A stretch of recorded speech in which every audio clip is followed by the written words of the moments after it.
Hi, ladies. Hi, shedders. Okay, I wanted to walk you through this lab because I think it's very relevant and pertinent to where many of you are, particularly in this January shed cohort with your stress levels and your hormones. I have this gut feeling, not even a gut feeling because some of you have done this test and we have the data, but I also see a lot of the patterns and the byproduct of the dysfunction within these organ systems presenting in many of you. So I'm going to try to keep it in layman's terms so that it is understandable and it makes sense. Yet I'm going to preface this with it is a very complex test. And so that it can go very, very deep into lots of different layers. I'm going to keep it surface and make it so you can understand it from like what you're experiencing and why, and then this is the reason why. Okay, so let me share my screen with you and walk you through this. All right, so this, there we go. Close that down. All right. This is what's called a Dutch test, and this is a saliva-based test. So you do it at home. You've got these little vial. I'm sorry, scratch test.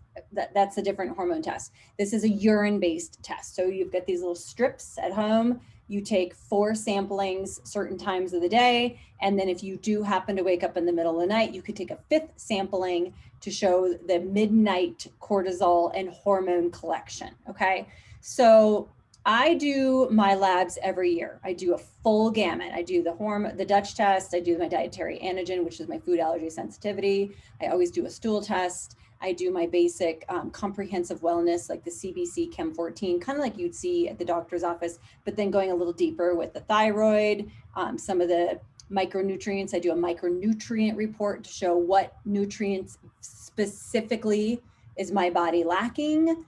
And then I do some more of these fine-tuned ones like Epstein-Barr, which we're seeing a couple women are presenting with chronically high levels of Epstein-Barr, which will go downstream to affect adrenal glands and thyroid and weight and inflammation. So there's a lot of different labs that I do. Now, I just got this one back. Now I'm going to tell you why I ran this one in particular, and I was very excited to get the information. How it was presenting is because I've had a lot of stress the last 2 years, in particular, the last year, like very, very high level stress. Could you say trauma?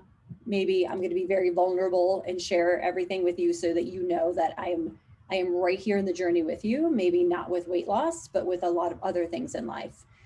And what was happening is my energy level is very low. So I could sleep 12 hours. I slept 19 hours about 2 months ago, 19 hours. When you think about it, I got up to drink some water, go to the bathroom, I had a little snack, went back to bed, 19 hours.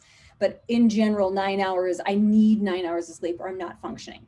Another really big thing that was coming up that was really bothering was me. It was like cognitive function, spelling, misspelling words. So I'd be typing and I swear to you, I'd read it and I'd be like, this is perfect. And then I would go back the next day and review it and I'd be like, almost like dyslexia presenting, where words were flipped, words were spelled wrong. I was just like, what was wrong with my brain at the time? Slight PMS symptoms. So my cycles were getting a little bit longer, definitely breast tenderness, a little bit of breaking out, actually in not the normal time, but the luteal time. So like a week after, or ovulation time, a week after my cycle had ended. Inability to handle stress. That was a big one. So if any little things would present, like I just would get shaky inside and internal trembling and feeling like it was just so much bigger than it really was. So I just wasn't handling even small stressors. And low libido for sure. That was just like, meh, showed up, didn't.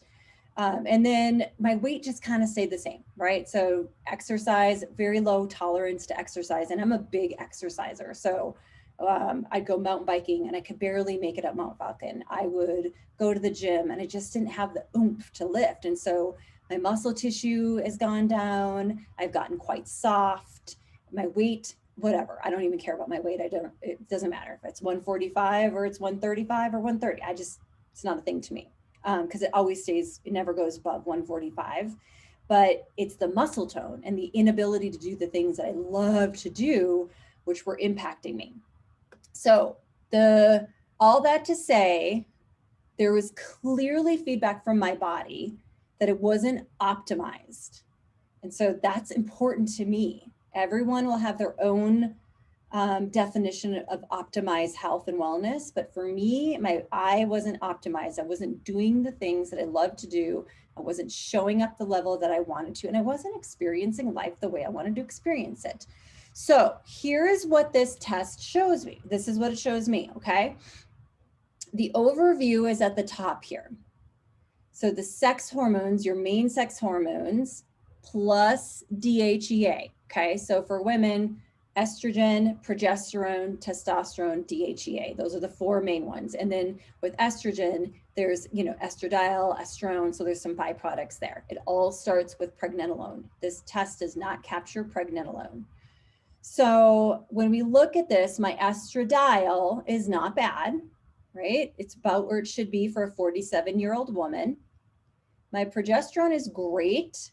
I love that. I'm very thankful because there's a lot, if this is low, we see a lot of PMS type symptoms here. So I'm happy where that is. But over here, my testosterone is pretty low. No, it's not below functional. So this is not clinical levels. These are functional levels. Clinical levels would probably look a little different. And here's also a little thing. Testosterone levels have never been tested and identified for women.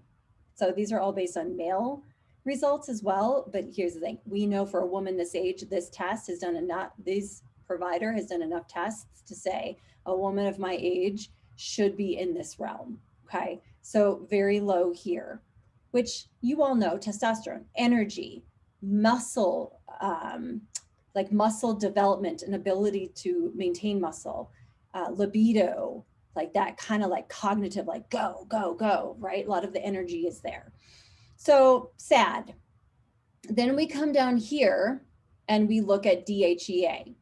So DHEA is the precursor to testosterone.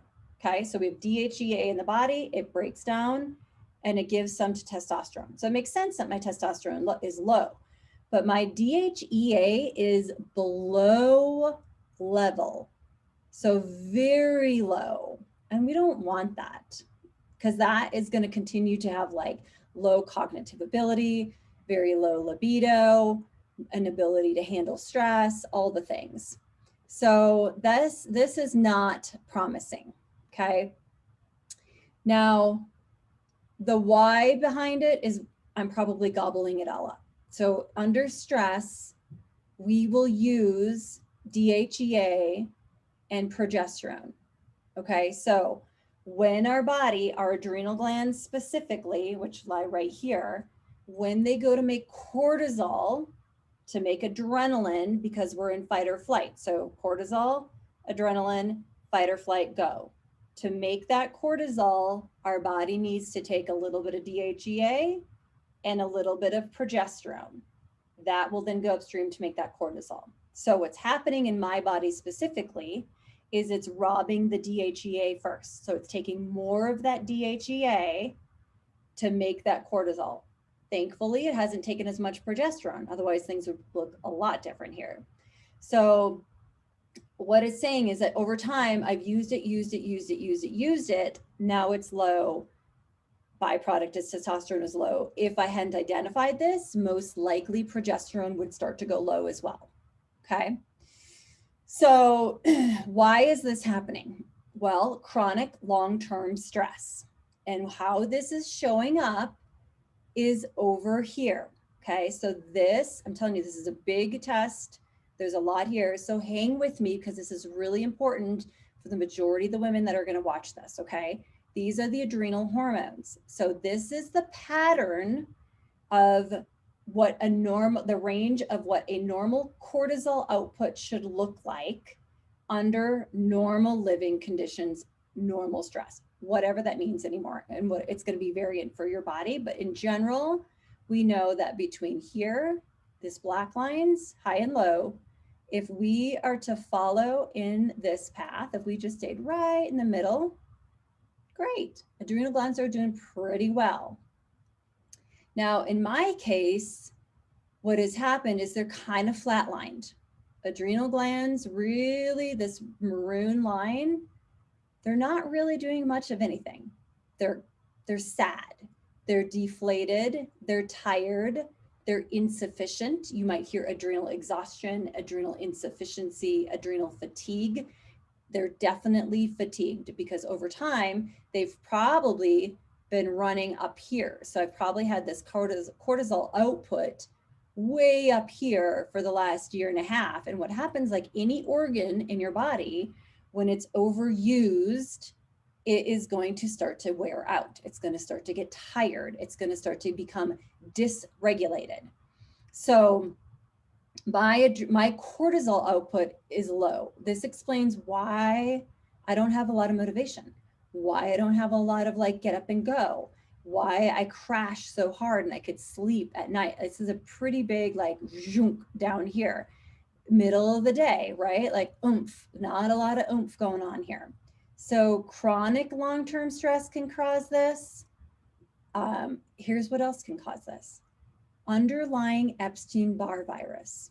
So underlying non-treated, non-diagnosed, non-treated Epstein-Barr virus can also wreak havoc on your adrenal glands. And I know that I almost always have a flare of Epstein-Barr. So next process for me is, okay, now this week I go and I get my labs done for Epstein-Barr. If Epstein-Barr is flared and it's present in the body, I personally, for myself, will begin a homeopathic treatment to get rid of that virus. And how we will do it homeopathic is I'm going to teach my body how to go and get that, gobble it up and store it and lock it away. Other people will do it with like a Valtrex or an antiviral. Either one is fine, right? I support either one. So Epstein-Barr virus can be causing this. I know me and I know my life. It's the stress, number one. Number two, probably underlying Epstein-Barr. And then number three thing that can start to wear down your adrenal glands is dysregulated blood sugar. So when you're not feeding your body, then your blood sugar will go very, very, very low. So when your blood sugar goes low, yet you live in a high stress world, your body is going to say, we need to bump that up. We need sugar. Go, right? Get sugar in the bloodstream because we have stress. Well, bumping it up means adrenal glands go get some put out some cortisol and increase your adrenaline to have the oomph, to be in the fight or flight. But yet your blood sugar is so low, it's a stressor to the body. Okay. Low blood sugar is a stressor to the body. And this is why I advocate feeding yourself. I do not advocate starvation.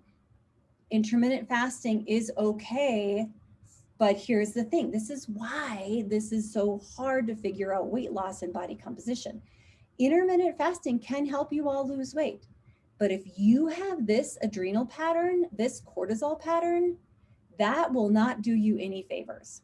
So I was always intermittent fasting because it was easy. I'd start eating at 11, maybe 12, sometimes even 1, and I would be done by 7. Now, seeing the stress on my adrenal glands, now I have to eat something little every 3 hours because what I'm trying to do is heal my adrenal glands. I know I can't technically use that word, so I'm not saying I'm going to heal you. I'm going to choose that word for me, right? CYA. But I'm focusing on healing my adrenal glands. So what that means is removing as many stressors from my life as I can. Low blood sugar is a stressor.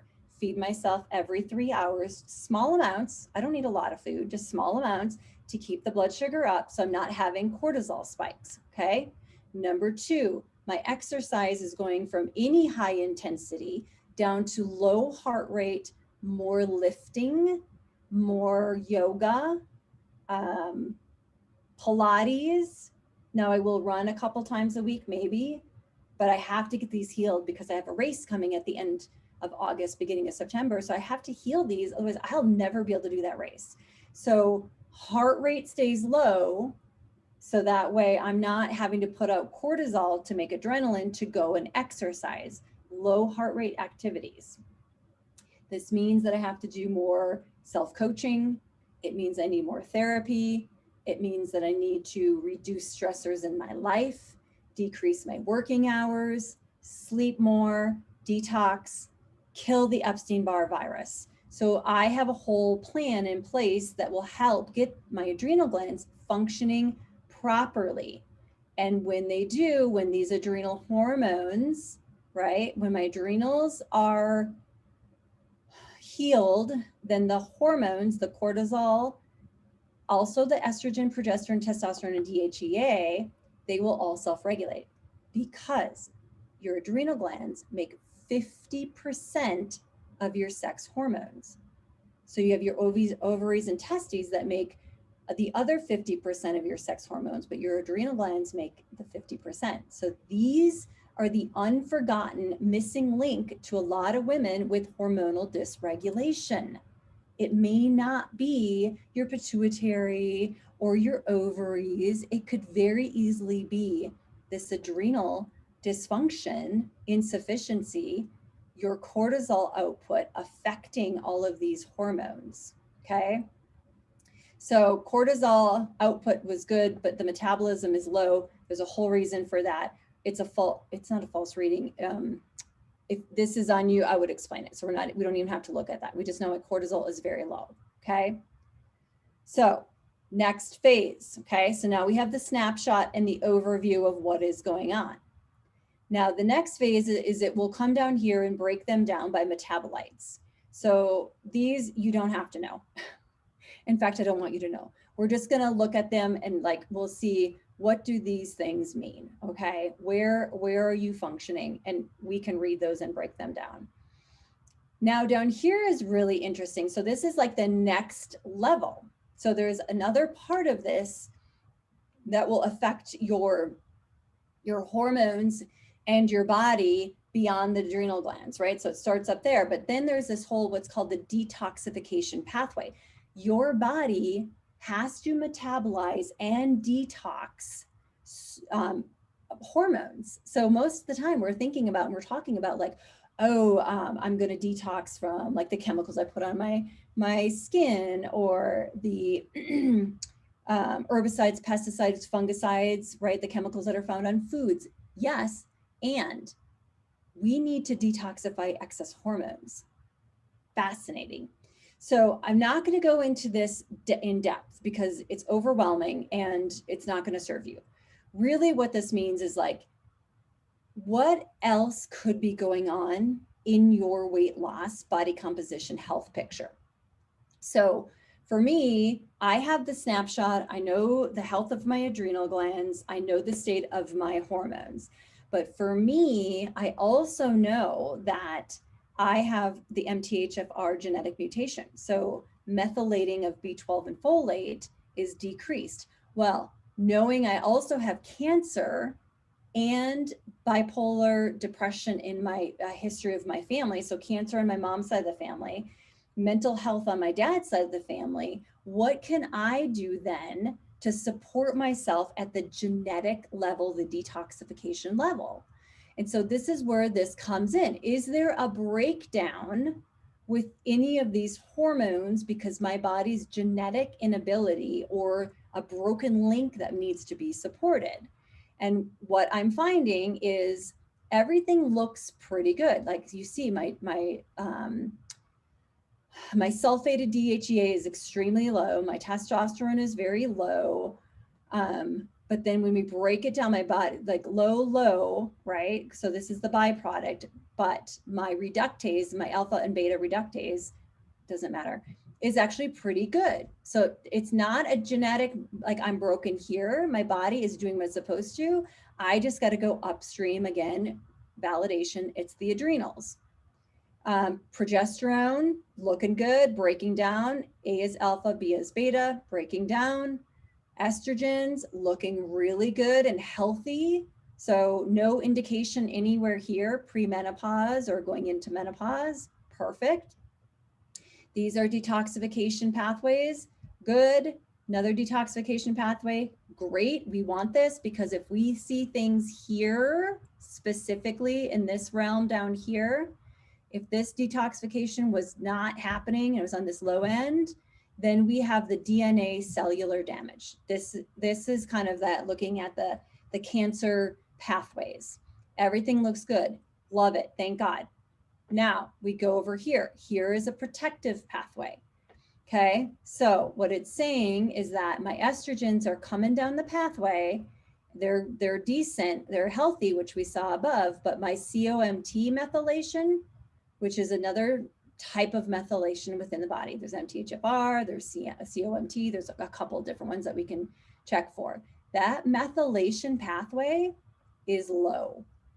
So the methylation activity is low. What does that mean? That means that dopamine levels are naturally low in my body due to this methylation process. So if you struggle with anxiety, depression, this could be the missing link. And as you know, if you struggle with anxiety, depression, what do you want to do? You want to eat to get out of it. You want a dopamine hit somewhere else, right? You just don't feel great. So then you go seeking it elsewhere, which could be contributing to the food choices and the type of foods that you eat. We see a couple other things here with the COMT that we could go into. I'm not going to go into it unless you have it, but I know now, sweet, I need to support this mutation here, this methylation. SAMe is one of them, and acetylcysteine, methylthionine, in different foods too, okay? To bring this methylation activity back up. Super important for mental health state of being. Now, how does this all relate to your weight? Okay, well, go back up here. Testosterone is low. You're not running on a high metabolism. I'm not building muscle tissue. Let's say your progesterone was low, your estrogen was low, or they're off the charts. Hormonal dysregulation causes stress on the body. Stress on the body causes inflammation. Not to mention, just doesn't feel good, okay? If you don't have energy, you're not gonna wanna go work out. You're not gonna be motivated to eat well. Any of these can be inflammatory. If my EBV comes back and I see that the EBV, Epstein-Barr virus, is an immune attack on my body, inflammation, my body's not going to worry about dropping weight. It's going to be like, we're just trying to fight off this virus that continues to attack your immune system, right? Like, so you see that there's so many other aspects of your weight that have nothing to do with the type of food you're putting in your mouth. And when you have all this data, which a few of you are going really deep into the labs, and I love to see it because we're identifying all these areas that can be supported. And yeah, it takes time and it takes a lot of money. But once you do it, everything is up leveled, right? Your energy, your sleep, your mood, longevity, optimized health, just state of wellness, state of being, your dopamine levels, your neurotransmitters, your weight, your body mass in the sense of muscle tone, your immune function. There's so many things that could be impacting your weight. And I want you to see this because if you're in that place, like this, one of the women in the shed was like, oh my God, thank God I did this because I know now I'm not crazy. Like, that's a big statement. That's one of the reasons why I got into this, is the doctor is like, you just stressed out, like you have too much going on, blah, blah, blah, blah, blah. Bullshit. Again, I was in adrenal fatigue. This is not my first rodeo. So luckily I know how to get out of it. So there's other things that can be investigated. So when we use the words like we did today, like, what the hell am I doing this for if I'm not going to get the results I expected, then I want you to see that you're doing all the work, and there could even be more, not work, but more information, more pieces to the puzzle that might make this easier for you, and you just might feel better in the process. Okay, so like I said, this is the Dutch test. I just ran this on myself. It's available to you if you're interested in it. It provides a lot of information. The majority of the information that we receive from it, we can help you regulate, unless there is something very specific that we say this is beyond the functional medicine realm. We need you to go the clinical route. Most of the time, 99% of the time, we can support you with this and link you up. Let's say you wanted the pharmaceutical route with Epstein-Barr virus. We can link you up with a functional medicine doctor who also understands this as well as the clinical side of things. So I wanted to show this to you all. Thank you for staying with me because it is important, but I think it's really important to know, like, this could be happening in your body, and it could be impacting your overall health and your ability to drop as much weight as you would like, right? I'm still going to coach you on that, but this is one of the resources that's available to you. Okay, I hope this was helpful, and please let me know if you have any questions, or if you're interested in this test. We can get you, we can order it up for you. And as a shedder, you get $50 off any of your main functional lab tests. So a little bit of a break there. All right, ladies, happy shedding, and I'll talk to you soon. Bye.